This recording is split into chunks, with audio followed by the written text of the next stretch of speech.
అమ్మ నీ దగ్గర బోలెడంత శక్తి ఉంది. ఎవరైనా శక్తి ఉన్న వాళ్ళు ఏం చేస్తారు, ముందు బిడ్డలకి చూసుకుంటారు. పెద్ద కొడుకు విఘ్నేశ్వరుడికి ఏమైనా చేద్దామంటే ఏం చెయ్యాలి, ఆయనే పరమశక్తి వస్తుడు, ఇంకా నువ్వు ఆయనకేం చెయ్యక్కర్లా. ఇక రెండో వాడు సుబ్రహ్మణ్యుడు మహాజ్ఞాని, ఆయనకేమీ చెయ్యక్కర్లా. మీ ఆయన మహానుకో అమ్ముణ్ణి కలిచేశాడు, ఇంకా ఆయన వివాహం ఎందుకు చేసుకుంటాడు. కానీ అలాంటి వాణ్ణి తపస్సు చేసి ఉంచి మెడలో తాళి కట్టించుకోడు, నీది కదా గొప్పతనం. కాబట్టి నువ్వు శంకరుడికి ఏం చేస్తావు నీ శక్తితో, ఏమీ చెయ్యక్కర్లా, ఆయన మహానుభావుడు.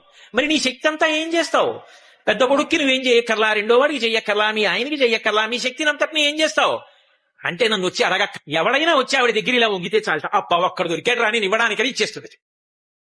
అమ్మా అప్పుట్ట నువ్వు సంతోషంగా నవ్వుతుంది తప్ప, నా దగ్గర ఉన్నది ఇవ్వడానికి ఇవాళుడు దొరికాడు రా నాకని సంతోషిస్తావమ్మా. కావలసిందల్లా నీ దగ్గరికి వచ్చి నిటారుగా వెదురు బద్దలా నిలబడ్డం కాదు. ఇలా వంగ సింహు మహానుభావుడు పరమశివుని యొక్క ఇల్లాలివి. అమ్మా లోకములను కన్న తల్లివి, అపారముగా అనుగ్రహించగలిగినటువంటి జగన్మ